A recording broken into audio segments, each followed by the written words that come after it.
What do Batman, Superman, and now the Fantastic Four have in common? They reboot these franchises every couple of years to ensure that our sweet, hard-earned cash goes to fueling the soulless Hollywood movie churning machine. After a certain point, especially with superheroes, when it comes to maybe something different like a new IP or a new franchise, some new intellectual property that is going to be released as a video game or as a franchise, I'll take greater interest in it because I think that it's largely uncharted territory. With superheroes, the glamour and sort of the era of the Infinity Saga days has kind of died down more or less. So now we're relying on rehashing existing stories, even though they were made, like, let's say less than 10 years ago, to keep things interesting.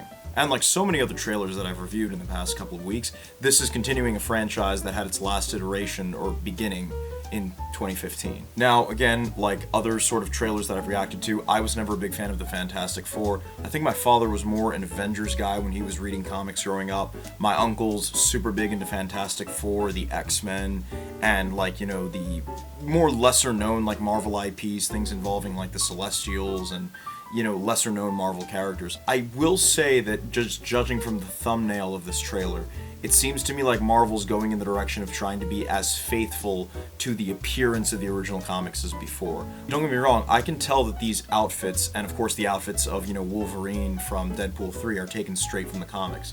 I do think that what kind of made, the Marvel Cinematic Universe interesting was that they were trying to translate the visual style of the comics into something that was more easily representable on screen, which I applauded. Now that we've seen the culmination, the magnum opus, if you will, of these incredibly expensive studio projects like the Infinity Saga, I think Marvel's instead going to try and take a more individualistic approach to each film. By that I just mean that they're going to take a really talented director and give him complete creative control over Deadpool 3, The Fantastic Four, Daredevil Born Again, the new Superman film directed by James Gunn. And that I kind of like. There's no need to connect these characters, these stories, to any overarching plot that spans many films. We already did that once before, and it's not that long ago that it ended. So let's try taking a break from that for a bit and just see what new and creative storyline that's either from the comics or from the director's imagination that we can have in the new Fantastic Four film. So let's give it a shot. Welcome to the Baxter Building. We make a point to do family dinner every week. Sunday at 7, on the dot, no matter what. What type of WandaVision crap is this? Herbie, how's that sauce coming? Yeah, I'll be the judge of that. Okay. Okay, is this guy good or what? I want to add a couple cloves of garlic. Not because it's not delicious, I just want to add a little bit of zip, okay? T-5. Before we went up the first time, you couldn't turn invisible. That wasn't a rock. The best pilot in the world right here. Yeah. Best looking, he means. And Johnny never caught fire. Ben has always been a rock. Johnny is Johnny. Hi! And I am right here.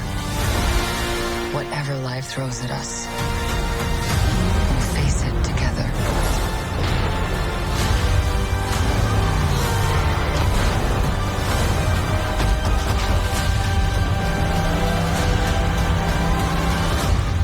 As a family. Galactus.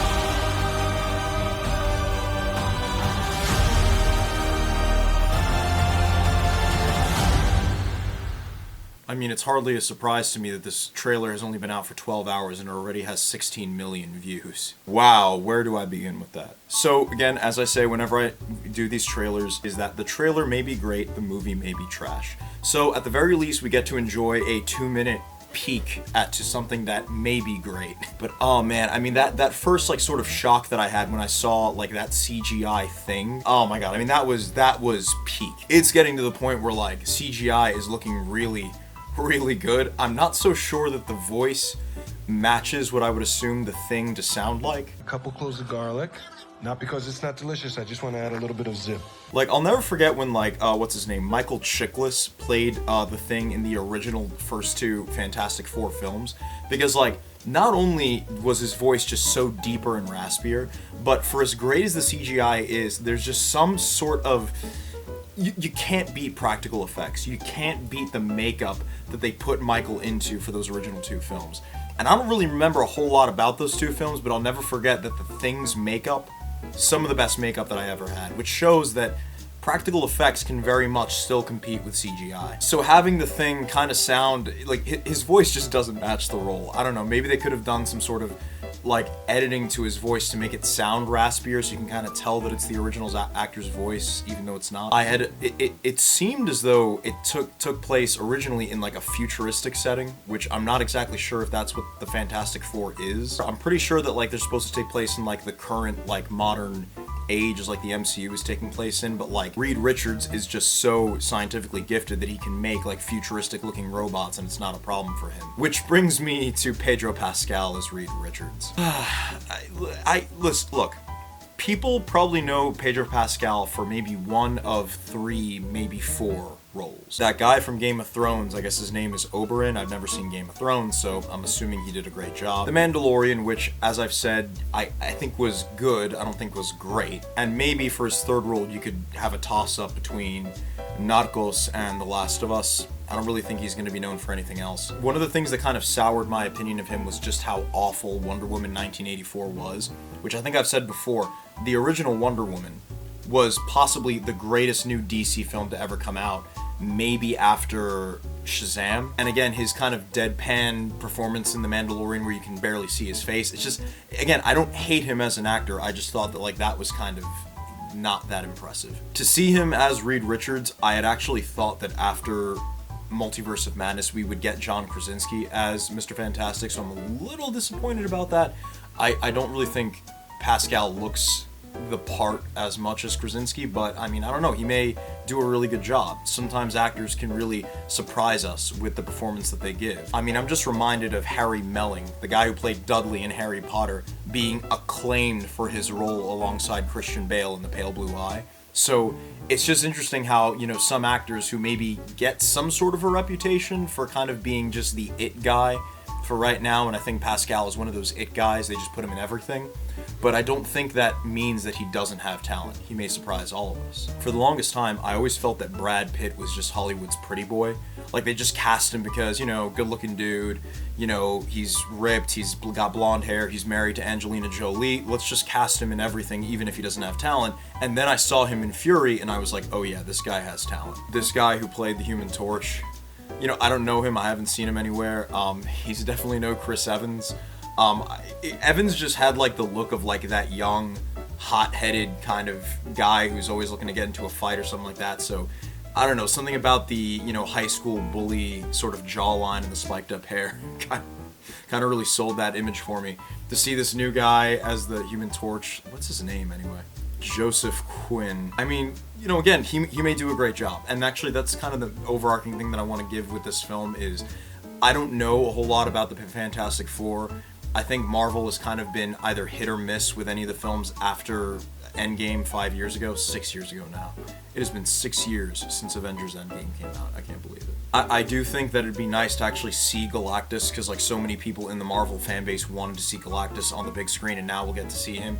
Though Galactus was, if I'm not mistaken, in the Fantastic Four Rise of the Silver Surfer film, but he wasn't like Galactus as we know him. He's just kind of this amorphous cloud that just eats planets, and it was really underwhelming. It would have been so cool to see this Galactus in that film.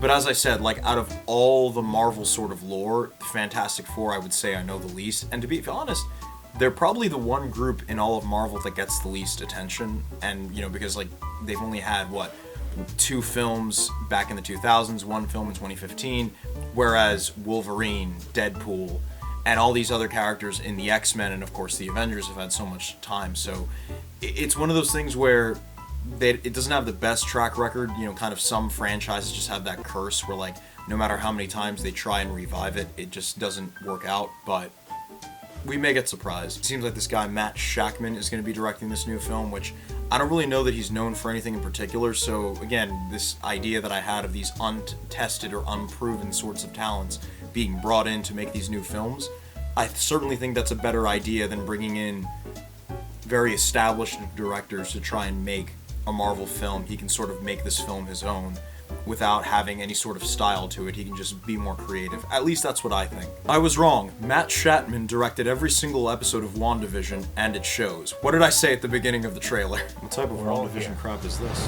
But if you're a really big fan of the Fantastic Four, maybe you were a big fan of Marvel Comics growing up, and Fantastic Four was your favorite series, as I understand it, they're sort of the one hero group that is known for encountering a lot of the big godlike beings in the Marvel Universe, like Beyonder, Eternity, and like Adam Warlock and stuff like that. So if that was sort of your ballpark growing up, if that was really what you were into, leave a comment down below. Are you excited?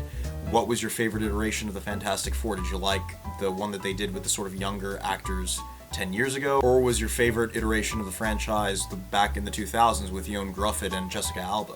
So let me know down in the comments below, and thank you, Mevanites, and I'll see you soon.